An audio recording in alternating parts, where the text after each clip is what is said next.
and welcome everyone to today's session. So I believe that everyone in this audience is aware about what a batik is. It's a creation using hot wax as a dye resist technique. Other than this process, there's a deep cultural significance behind the art of batik. And in today's panels, we are very fortunate this ancient art technique from the lenses and perspectives of three batik artists, Imang Jasmine, Nia Fliam, and Agus Ismoyo. Now I would like to invite our first guest, which is the first artist, Pak Imang Jasmine. Imang Jasmine returns to his roots in Pekalongan, Central Java, after decades of being in the photography world to immerse himself in the world of batik. In 2016, he started a workshop creating an ecosystem of batik artisans in Chlumprit village in Pekalongan. The motifs of the hand-drawn batik he creates are mostly inspired by his travels, with colors combined from references of his photographic art. His collections are made in limited editions.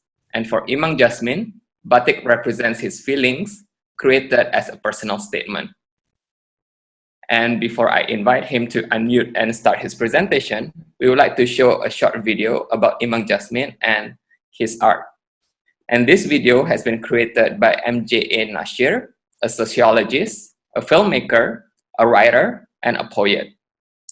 He is one of the founders of Batang Heritage Society and has made numerous films on Indonesian crafts and arts.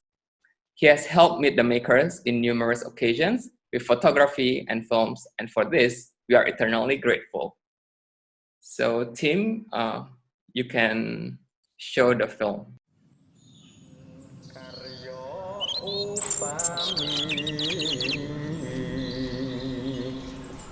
Batikan sawat twiri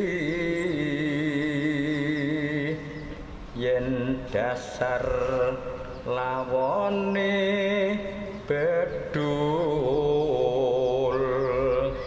yakti ilang kewala.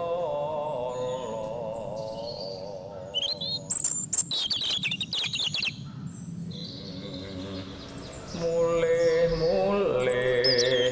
batikan anut ing dasar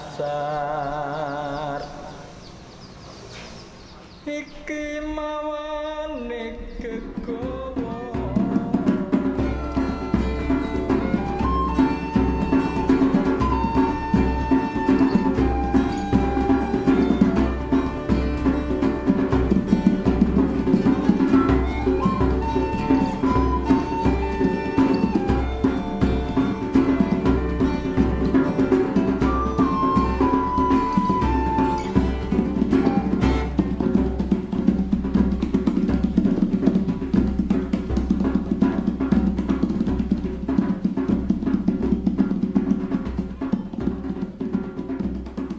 Saya Imang Jasmine.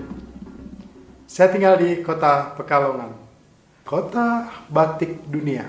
Hampir 80% produk-produk batik dunia dihasilkan dari Pekalongan. Ini menarik sekali. Masyarakat Pekalongan rata-rata adalah para pembatik, nafasnya nafas batik. Mereka turun-temurun dari para pendahulu hingga sekarang masih membatik. Alhamdulillah, kota ini termakmurkan dengan batik. Masa kecil saya tinggal di suatu daerah di Pekalongan Selatan di Kedunguni. Nenek saya itu seorang pembatik. Kecil saya masih ingat betul ketika saya merhatikan nenek membatik. Guratan-guratan tangan itu menjadikan gambaran kuat kenangan masa kecil di tempat kami tinggal. Saya seorang fotografer profesional, banyak mendapat kesempatan berkeliling Nusantara untuk membuat foto. Dari perjalanan itu, saya menemukan banyak hal yang menginspirasi saya. Karya-karya budaya dari daerah-daerah Nusantara sangat membanggakan. Yang mendorong saya tahun 2014 untuk kembali ke kampung halaman Pekalongan, di mana batik hidup dan berkembang. Ketika saya awal memulai dengan bersepeda, akhirnya saya masukin daerah yang tidak jauh dari Pekalongan, ada di perbatasan Batang. namanya dinasti Kulon. Saya mencari yang bisa membantu membatik pola yang saya buat dalam selembar kain 2,5 meter. Saya minta tolong untuk dibatikkan. Setiap hari saya memperhatikan apa yang dikerjakan. Saya menjadi takjub. Saya belajar dari itu. Bagaimana mereka mengeksekusi dari pola-pola yang saya buat. Mereka bisa menerjemahkan seperti tidak pernah berpikir, hanya dorongan alam yang kemudian menuntun tangan-tangan mereka dengan cantik itu. Saya menyaksikan banyak anak-anak. Di mana ibu-ibu mereka? Ibu-ibu mereka bekerja menjadi buruh batik di tempat yang cukup jauh dari mereka tinggal. Alhamdulillah, pada 2016 saya punya kesempatan dan rezeki saya membuat workshop sendiri di salah satu kampung desa Celumprit. Saya mencoba berkolaborasi dengan mereka, membuat satu tempat sebagai workshop batik itu agar tidak jauh dari tempat mereka tinggal. Mereka para pembatik-pembatik yang turun-temurun yang luar biasa. Saya belajar si makku. Alhamdulillah saiki wis lancar batik wis. Kena-kena aku melu bojoku. Mana ra iso batik bareng iki make belajar iso batik. Muga-muga batikane lancar terus. Muga-muga paringi gawean lancar mek kena nggih. Butuhan mek kena nggih gawe. Mangan awake mek sehat. Dan saya perhatikan di mana ketika anak-anak pulang sekolah nyamperin ibunya, melihat ibunya, bagaimana ibunya bekerja, bagaimana ibunya membuat batik. Dari situlah saya merasa bahwa warisan itu secara tidak langsung terturunkan kepada anak-anaknya. Di situ ada kebanggaan. Di situ saya melihat bahwa ibu sedang mewariskan karya-karya ini pada anak-anaknya. Dan saya melihat bahwa ada wajah-wajah kebanggaan dari anak-anaknya. Ibunya memiliki karya besar, batik.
Saya Imam Yasmin. Senang sekali berada di sini.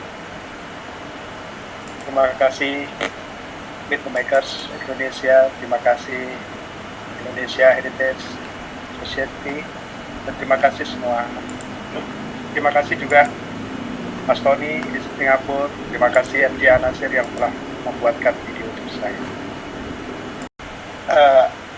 Di halaman pertama Mbak Poni, saya menceritakan tentang bahwa kita semua saling berkaitan dan harus tumbuh. Ada gambar-gambar yang berkaitan. Dalam video tadi diceritakan sedikit tentang perjalanan saya sebagai seorang fotografer. Saya berjalan, saya mengerjakan foto-foto dan saya punya kesempatan untuk masuk ke daerah-daerah yang terpencil, daerah-daerah yang sulit untuk dijangkau. Ya, tadi diceritakan di dalam video, saya seorang fotografer memulai kegiatan ini dan kegiatan fotografi kemudian menarik saya di tahun 2014. Saya pulang kembali ke kampung halaman saya, di tempat saya dilahirkan. Tapi jujur saja bahwa perjalanan di fotografi itu banyak menginspirasi, dan semua yang saya jumpai di daerah-daerah yang saya datangi ketika saya mengambil foto-foto berbicara tentang kebudayaan. Saya masuk ke daerah-daerah pedalaman Kalimantan, Sulawesi, dan dimanapun hampir semuanya berbicara masalah karya-karya leluhur, karya-karya bangsa. Disitulah kemudian menghadirkan kesadaran diri saya bahwa saya memiliki sesuatu yang besar di dalam kampung halaman saya, itu tentang batik. 2014 saya pulang. Saya melihat batik itu sesuatu yang diam, tetapi sesuatu yang tidak diam tapi hidup. Dia diam tapi hidup. Saya selalu bertanya, ada kekuatan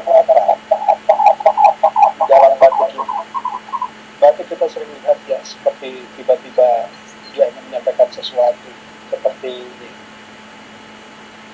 banyak perasaan-perasaan, banyak rasa yang terwakilkan dalam batik. Tapi kita nggak bisa membahasakan dengan gampang. Lihat mata cantik yang ada dalam foto terlihat hanya demikian kecil, tetapi dia memberikan ruang buat semua, memberikan ruang buat rasa, memberikan ruang pada kesadaran bahwa disinilah ada di mana Anda diminta untuk selalu tenang. Itulah yang saya melihat bahwa batik memberikan ruang yang sangat lebar pada siapapun juga. Tadi dalam video juga saya sampaikan bahwa yang luar biasa di sini adalah bagaimana tentang karya-karya budaya itu terus terwakilkan, terus terwarisi. Disitulah di kampung Selupit, di mana tempat saya ada workshop setiap hari, saya menyaksikan anak-anak para pembatik-pembatik itu bersama dengan ibunya ada di lingkungan itu dan membangun kehangatan. Mereka melihat apa yang ibunya kerjakan, mereka menyaksikan karya-karya ibunya, mereka bangga dengan itu. Dan itu sungguh luar biasa bagi saya pribadi. Ini adalah nikmat, ini adalah satu kebahagiaan yang kadang-kadang saya sulit untuk diterjemahkan. Semua orang bekerja, ibu-ibu bekerja, membatik, perasaan-perasaan mereka bahagia, tergambarkan sekali. Mereka mengerjakan dengan kerelaan, mereka mengerjakan dengan sukacita. Akhirnya saya merasa bahwa batik itu ruang di mana seseorang untuk mampu menyatakan tentang siapa dirinya. Batik mewakili. Di dalam foto yang Anda lihat, yang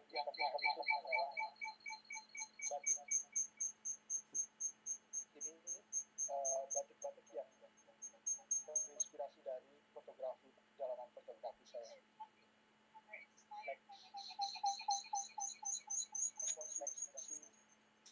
Dan juga hal-hal yang lain itu saya sering mendapatkan ketika dalam perjalanan. Ya, ini beberapa motif klasik Jawa tentang kamu. Tapi saya melihat ini ada di mana-mana di tanah Nusantara. Begitu saya memindahkan warna ada perasaan yang berbeda. Itulah batik yang mampu menghantarkan rasa pada siapapun.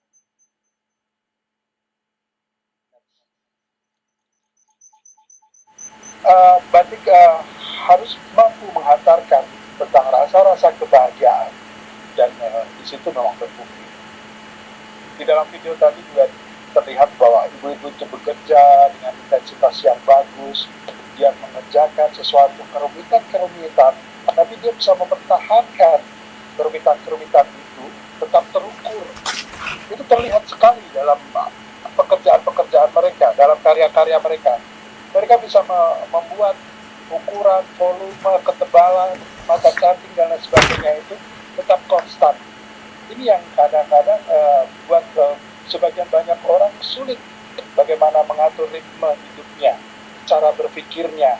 Tapi ketika itu dilakukan oleh orang-orang tadi dengan riang gembira, dengan perasaan yang tenang, dengan ketekunan, itu kemudian akhirnya sampai. Next, itu suasana di mana selalu bahwa di tempat mereka berkarya itu ada kehusukan, ada hikmat, ada doa. Dan itu tercipta juga dari keikhlasan seseorang. Keikhlasan itu tergambar dengan tangan-tangan mereka yang mengerjakan, tangan-tangan mereka yang menyentuh, tangan-tangan mereka yang melakukan, dan kemudian menjadi karya-karya batik itu. Sangat luar biasa. Keikhlasan itulah salah satu kunci bahwa batik itu kemudian terhantar menjadi ada. Terlihat ketika batik dijemur, yang mengerjakan, orang-orang yang membantu saya, itu juga menikmati apa yang mereka lakukan. Dan batik tidak bisa dikerjakan sendirian, semuanya bersama-sama. Saya bukan seniman batik, tapi saya hanya sebagai pelaku saja di antara mereka. Saya belajar dari mereka, dari orang-orang kampung itu. Belajar bagaimana mensinergikan diri saya sendiri. Dan saya melihat apa yang mereka lakukan. Mereka mengatur kehidupannya. Mereka orang-orang kampung yang punya manajemen bagus dalam hal ini, sinergi. Saya sering mengatakan pada teman-teman bahwa mereka sering bertanya pada, sekarang kamu ngapain? Sekarang saya sedang belajar kepada orang-orang kampung. Disitulah saya belajar batik kepada mereka. Belajar tentang kesabaran, belajar tentang kepasrahan, dan mereka orang-orang hebat. Ya, inilah kemudian saya bersyukur ada untuk mengerjakan batik ini. Ada di masyarakat kampung itu.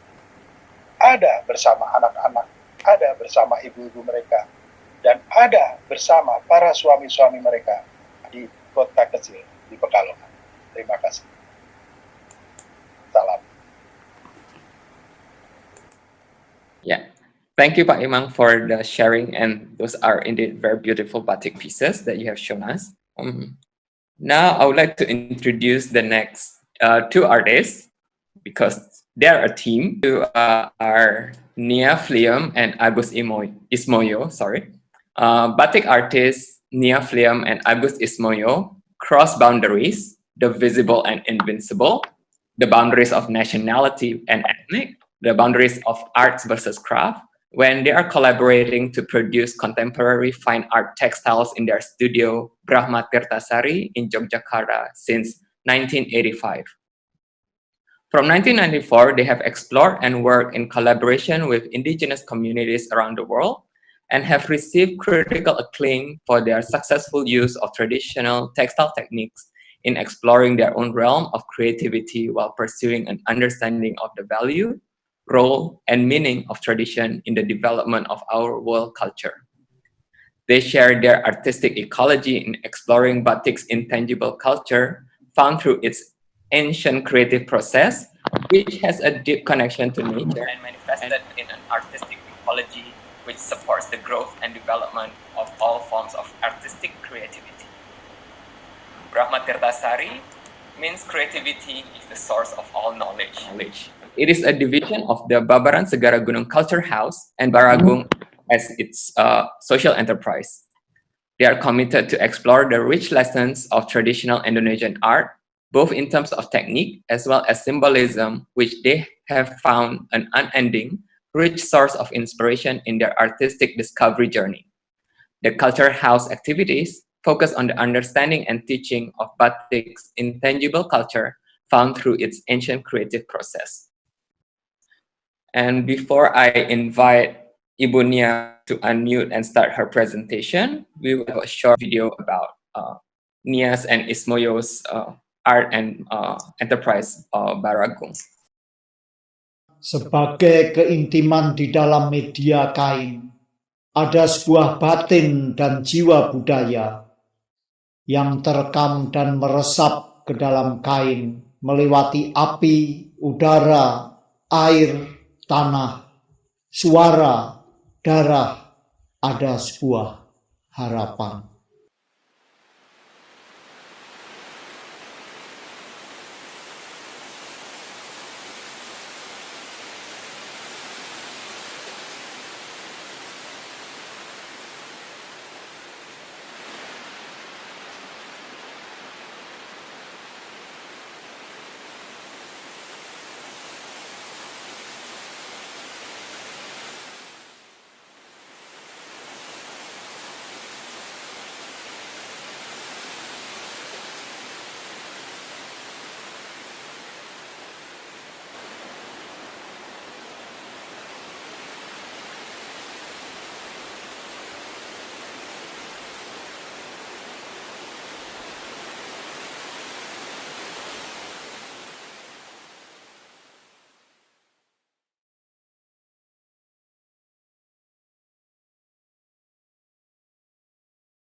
Good afternoon.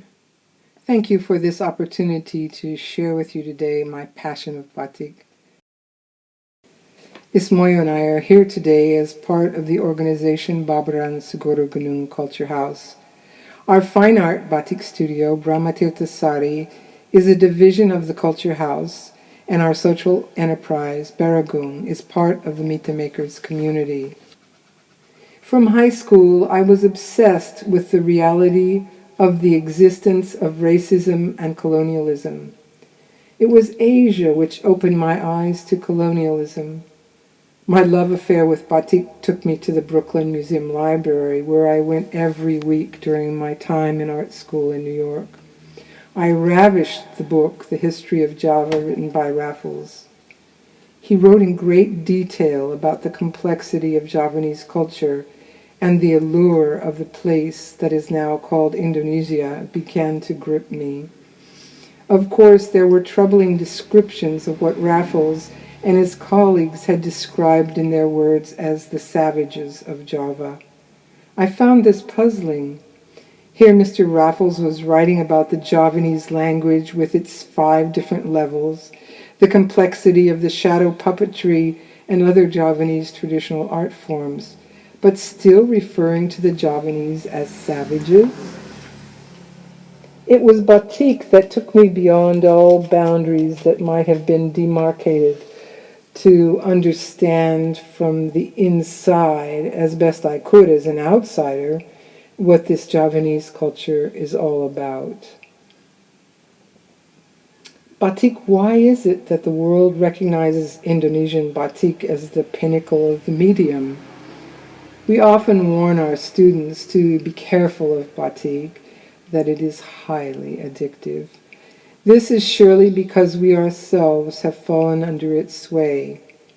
Only recently we have started to study the ancient Javanese 16th century text, Suluk Ambatik. Though we had barely started this text when COVID hit, I can understand the importance of it, which describes in great detail a perspective of batik as a sacred creative process. At the beginning of my love affair with batik, I perhaps never thought of it in terms of the sacred, but I did find there was something so engaging and compelling that I had to defend myself when my advisor at art school strongly disagreed with my choice to enter an independent study program in the medium of batik, rather than using the facilities of my fully resourced art school. To her it was unfathomable why I would choose to use what she saw as a primitive jaunting tool to create textiles, rather than taking advantage of the fully equipped resources that my school offered me. But after finishing art school with my last 2 years totally focused on batik, I was given a grant to come to Indonesia to study batik for 1 year. For me, it was a priority to become technically astute at batik. My mentor at the Metropolitan Museum said I had to go to Yogyakarta because it was the center of batik of the world. So I stepped off the edge of my world as it seemed and came to Indonesia in 1983 without knowing anyone, with the single-minded goal of finding a batik guru. I settled upon a study with Buduto, an abdi dalam, which is a person who is in service to the court, who taught me how to make Javanese traditional batik. I studied with her for 1.5 years. It was here that I found the meaning of batik as a sacred creative process. Every afternoon in her village of Gidong Kiwo, there was a shadow puppet performance. So after lunch, the gamelan music came wafting across the village.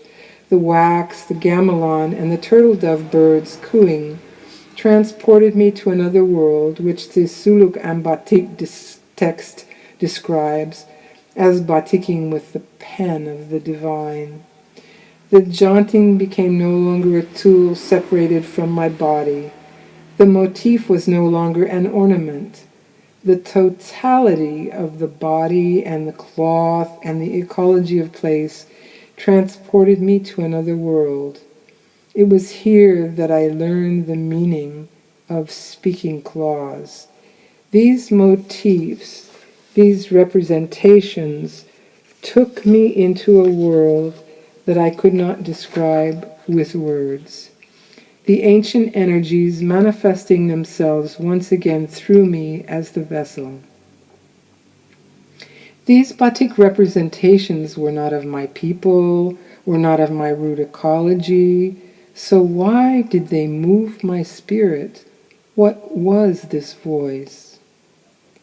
This was an intangible experience, so the only words I could find at that time for it was that these were living symbols, that they were not really symbols, but visual representations of the ecology of place where I sat batiking, the visual voice of the cosmology of place.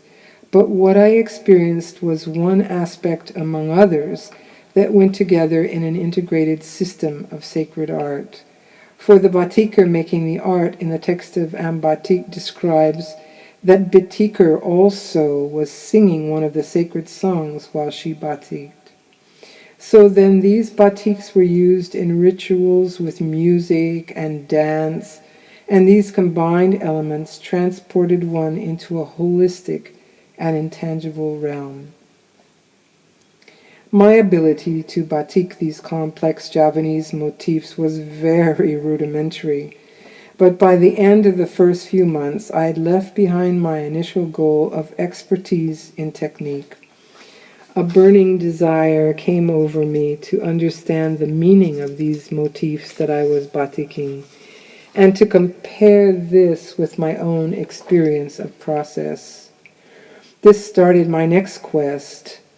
What do all these sacred representations mean?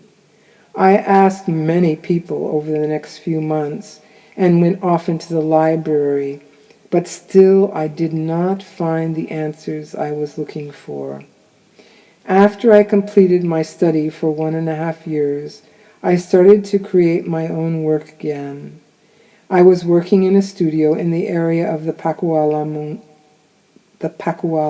court when I met an artist who could explain to me in a new and very interesting way the basics of the creative process I had found in batiking the traditional batiks.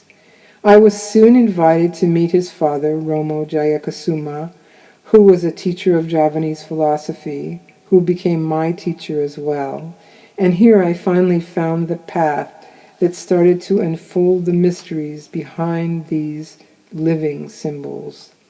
Well, that artist, Agustis Moyo, shared with me 35 years ago the meaning of the Tree Bawono creative process, which he will share with you momentarily. He became my collaborator, my husband, and my teacher in a journey to understand the lessons of Javanese batik. This journey is long from completed, and perhaps in this lifetime will not be completed, but the journey is underway. I often wonder about Mr. Raffles in his description of the savages. The cultural heritage of Javanese batik is so deep and so rich. It is filled with such wisdom, like so many indigenous knowledge systems in the world that I was taught were primitive.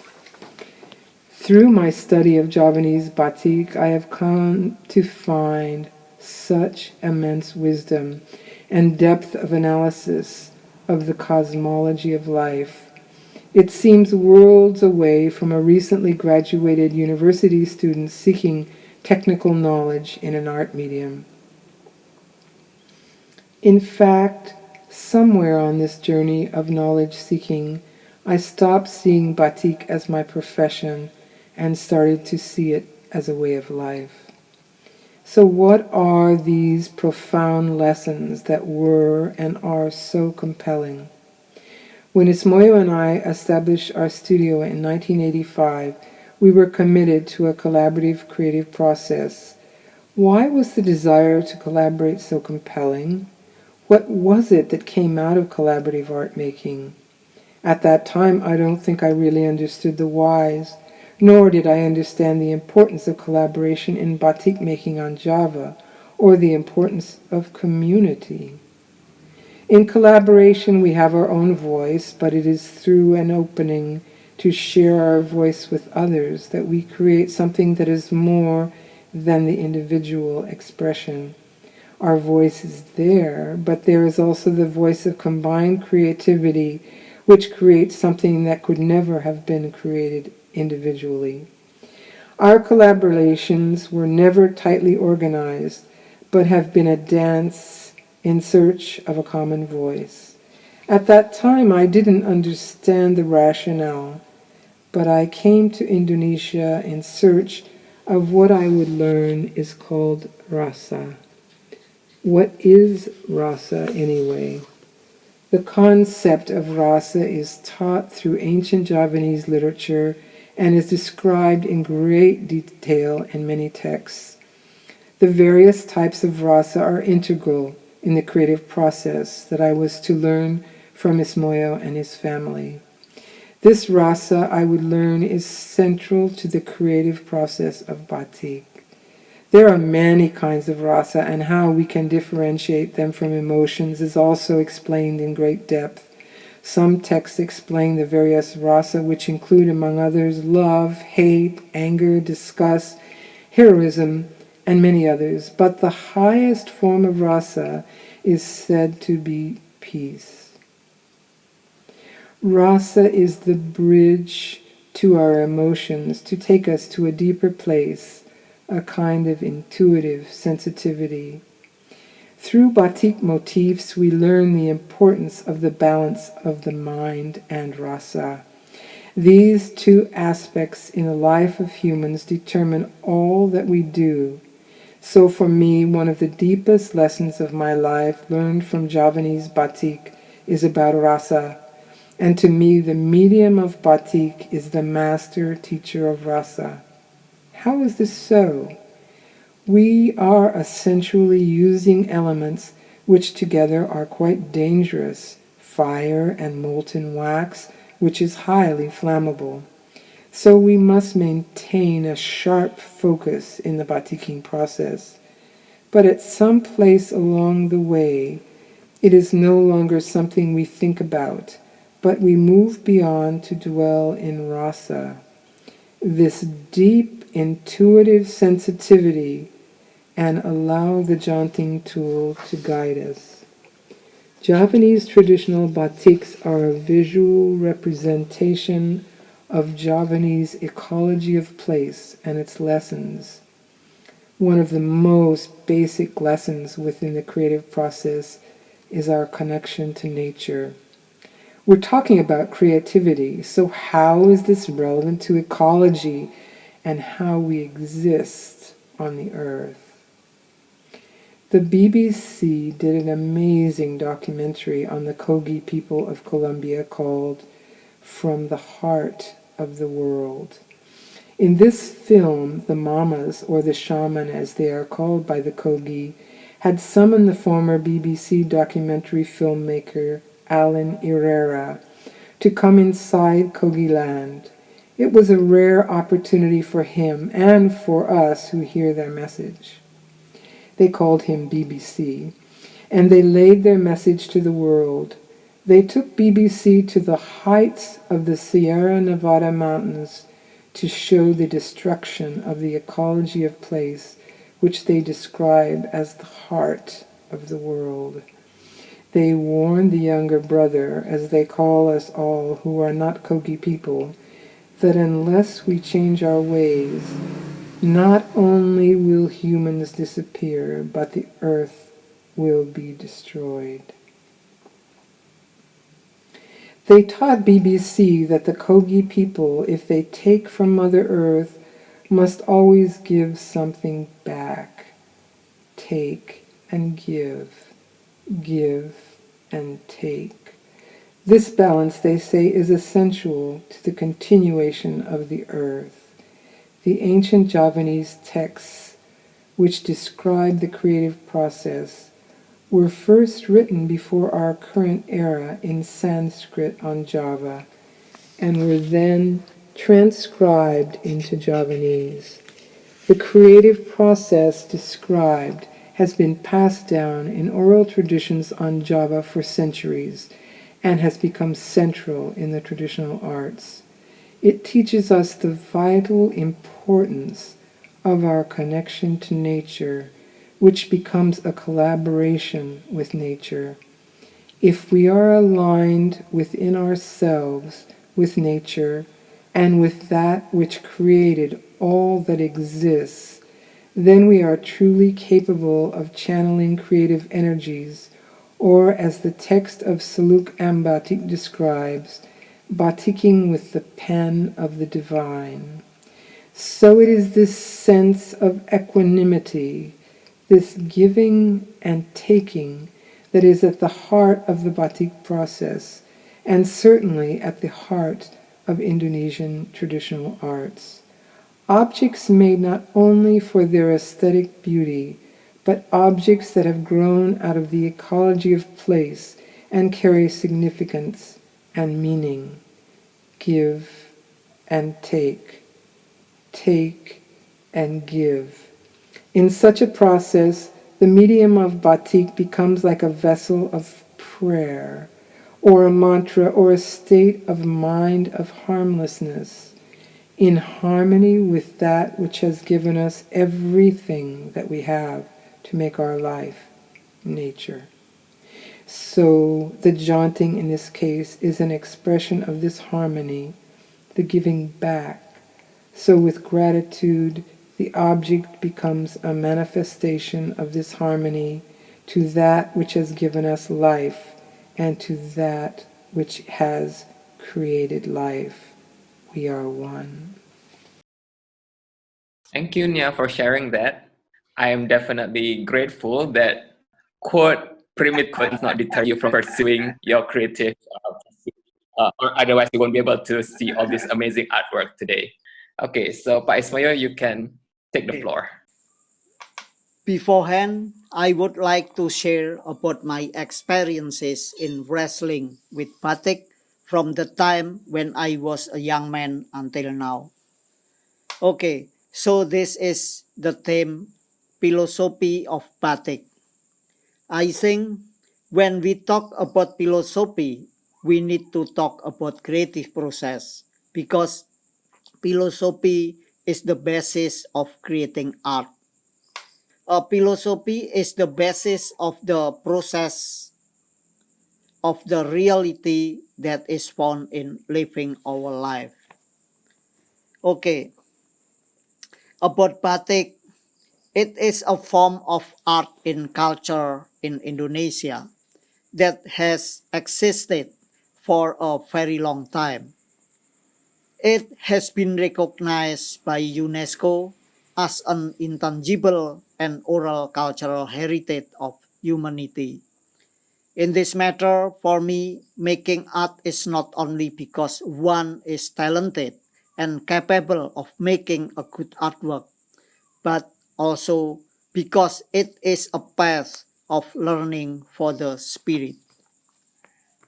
In my opinion, in previous time, the creation of an artwork was not primarily about aesthetics, but it was more just living life.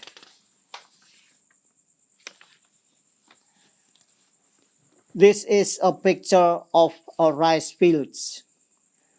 When I was child, there were a lot of rice fields surrounding my city, and at the rice grew between my city and the neighboring city. But now it has become buildings. Here are examples of how aspects of living life become art. This is a scarecrow that guard the fields. Usually, this scarecrow is not one, but many put in the rice fields. The scarecrows are connected with a line, and some people hold it and they pull it, and the scarecrow moves, and sometimes they make a sound, clack, clack, clack, clack, clack, and the scarecrow is so funny, like wonderful art, that make the animal disturbing the rice field go away.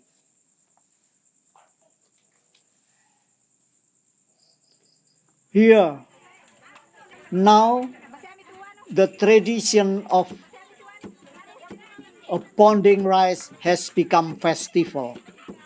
Here, the sound of the lesung becomes music.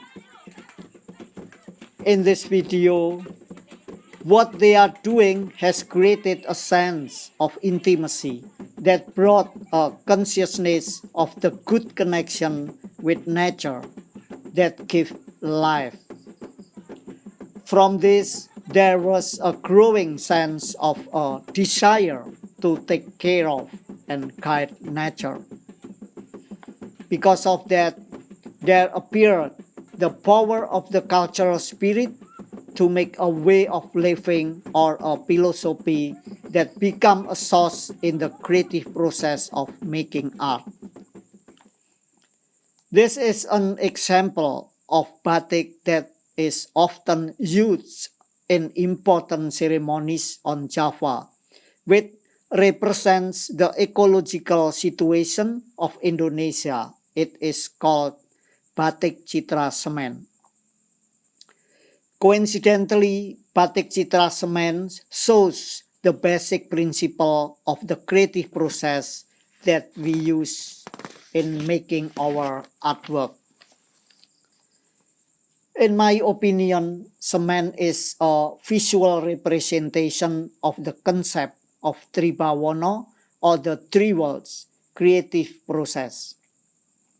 It shows our connection of unity between our consciousness that we are alive, of nature which gives us alive, and the source of creativity which creates all that exists. Citra semen also represents the place that we live in Indonesia with the tropical climate and its many mountains, oceans, rivers, flora and fauna that become a space for us to carry out our life. Citra semen represents the fertility of these circumstances. With the batik semen at the time, batik teaches us about an intimacy with nature that gives unity in a harmony life. From this comes the desire for something through the five senses to feel we belong, take care of, and express our gratitude for all that has been given to us in each day of our life. This feeling of gratitude took the form of rituals that use the sacred batik cloth of which batik citra semen is one. This cloth is about fertility or new growth. Batik like this come from our ancestors, although we are in a very different era. It's become the spirit or consciousness to create artwork that is sustainable. But with the creative process of growth in a rootedness, we are a part of a large tree that existed before us and will exist after us. Its roots grow and penetrate into the earth, piercing time and space, and its trunk and branches reach up to breathe the air of renewal. Because of that, there is no distance with our ancestors, no difference in the process. In reality, it is only there that is different. It is just a matter of the process adapting to the time and space, a growth in a rootedness. This is a kind of DNA of culture that is like the blood that flows in a natural way. This artwork, which is shown in a result of an intimacy with nature, with life, that gives a consciousness for me to create a batik artwork. In my opinion, batik is like pillow. The life of the Indonesian people has been absorbed in batik, like our sweat is absorbed in a pillow that we use every day. But this pillow is not just my pillow. It is also the pillow of the ancestors that carries the sweat of many generations. Like my sweat in the pillow, the symbols of the batik have absorbed the life of the culture of my people and continue to record and speak to each generation until now. Thank you, Pak Ismail, for sharing that. It's definitely very interesting to learn about the philosophy that we often very see, for example, in the motif of batik citra semen, that is also very closely linked to the philosophy of the creative process in creating those. Yes, to the Q&A, Gun, for Nia, actually. Would you be able to share more about your collaborations with the Australian Aboriginal artists? We began our collaboration with Australian Aboriginals first in the late 80s. We were going to Australia and working in various Aboriginal communities. And in 1994, a group of Utopia artists came to Yogyakarta and we made work together for a traveling exhibition, Hot Wax. And in 1999, we were invited to exhibit in the Asia Pacific Triennale, and we invited the Utopia artists to collaborate with us. And so we met in the Central Desert in Alice Springs and worked together to create 22 collaborative pieces. And then in 2005, we were invited to go to Ernabella community, and we worked with the Ernabella Art Studio, the oldest Aboriginal art studio in Australia. And again, we made 20-odd pieces of batik together. In our experience of collaboration with Australian Aboriginal artists, we followed in the style of life of their culture so that we would understand and could be close and develop a friendship to work and live together. We went hunting for animals with them in the forest and also looked for all type of bushtucker. We followed their rituals and art activities. From this sense of closeness, the collaboration grew and we created work together. It was a growth, a process like when we hunted in the forest. We grew like plants in the forest in a natural way.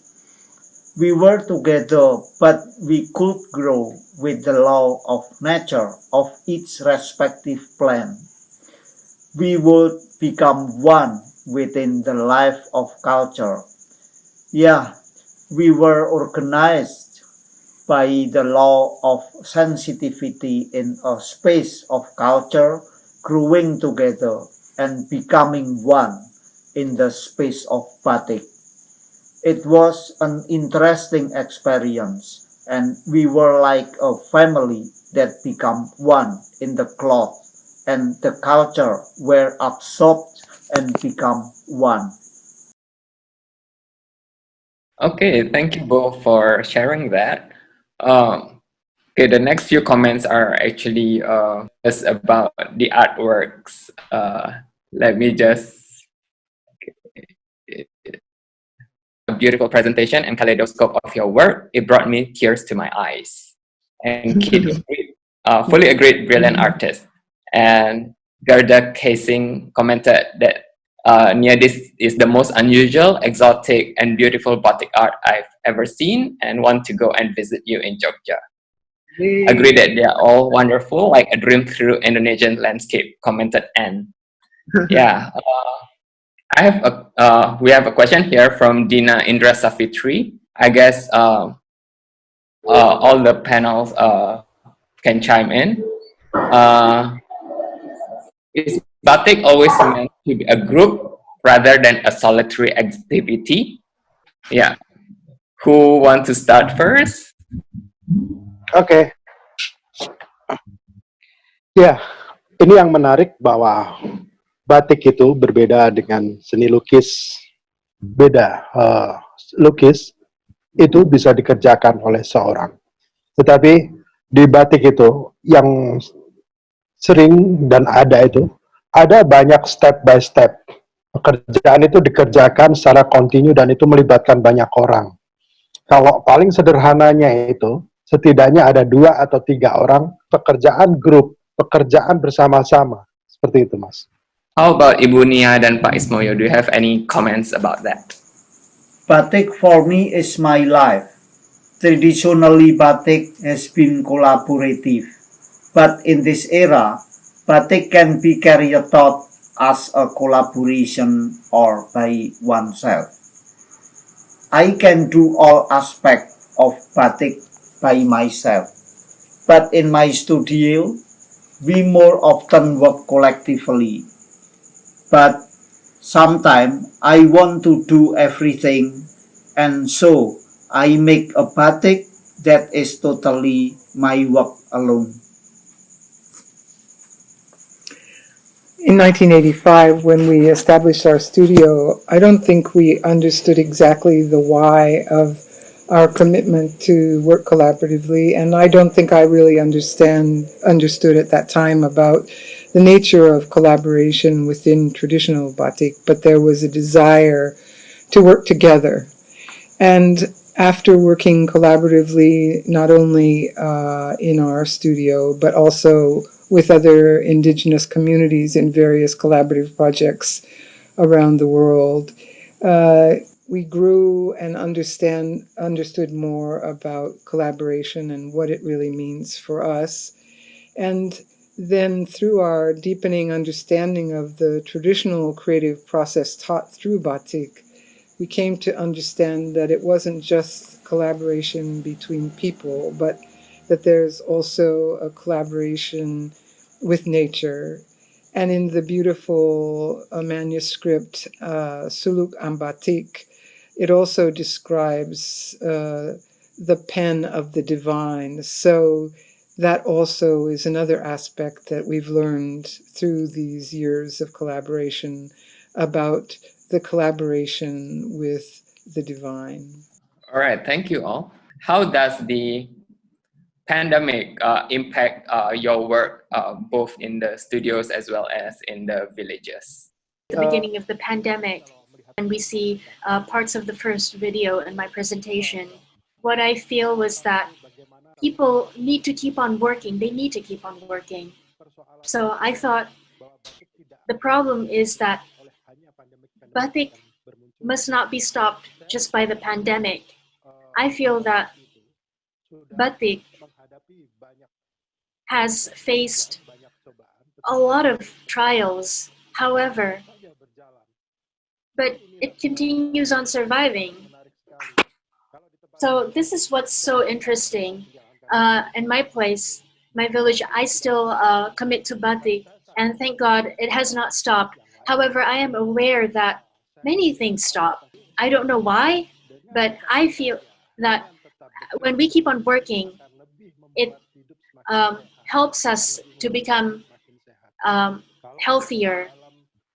And when it comes to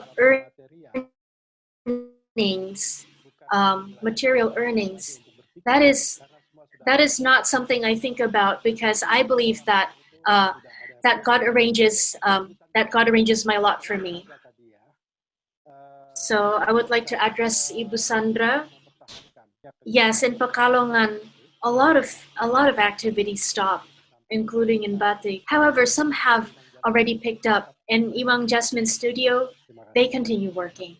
Pak Ismoyo dan Ibu Nia, how does the pandemic affect the culture house and your organization? At that time, COVID made us really shocked and stressed because our source of income was all gone and closed. We cannot do anything. Then, because of that, I was thinking really hard. We have a lot of friends who work together in our studio, and we think about the families behind this friend. Then we had the spirit to keep all the friends working. But this made us confused until I thought about the real basic of life. In my creative process is the concept of unity with nature, a unity with the three realms. I'm alive, nature gives me alive, and the source of creativity creates a life.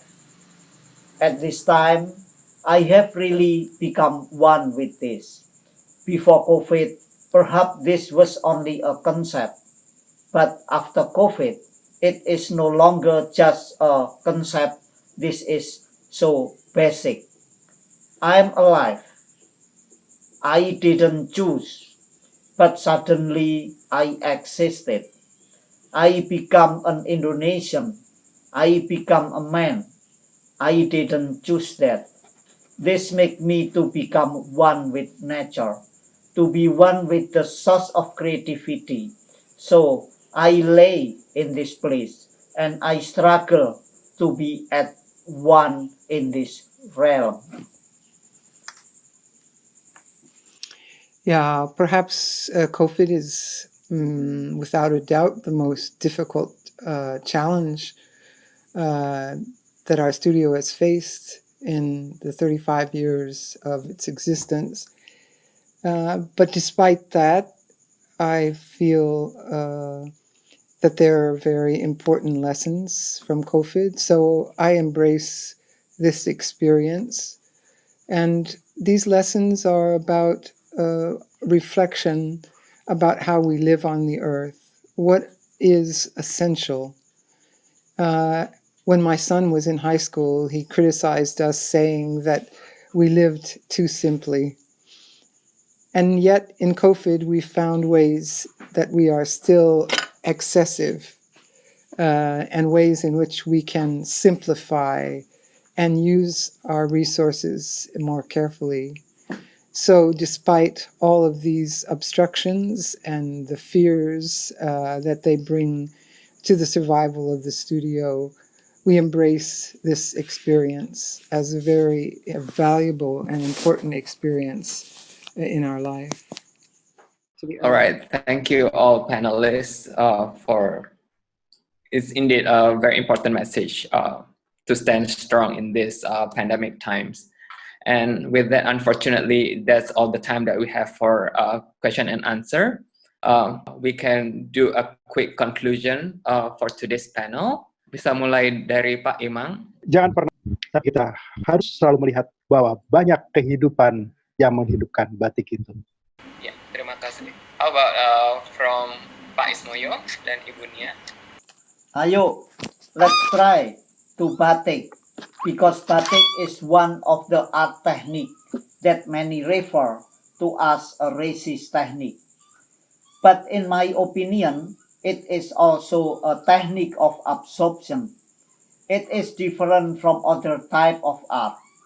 For example, oil painting is placed on the surface of the canvas, but in batik, the wax, dyes, spirit, soul, and culture are all absorbed in the cloth.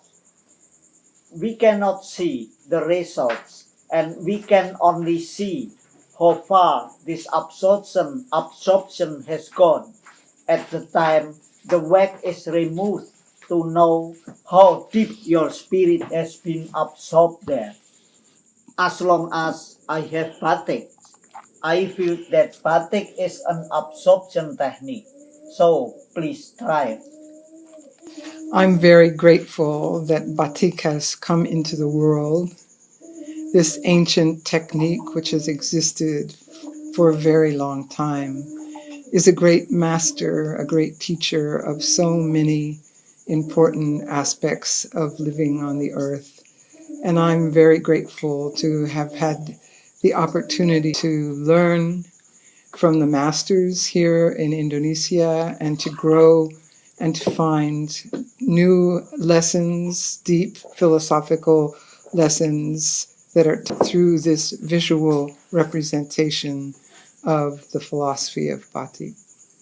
So from today's panel, we have learned about the philosophy behind the long-standing practice of batik making, one that involves interconnection of oneself, nature, and the source of creativity, energies, which is further shared and reflected through rasa, the intuitive sensitivity, the soul that is depicted by the strokes of the creators and the artisans.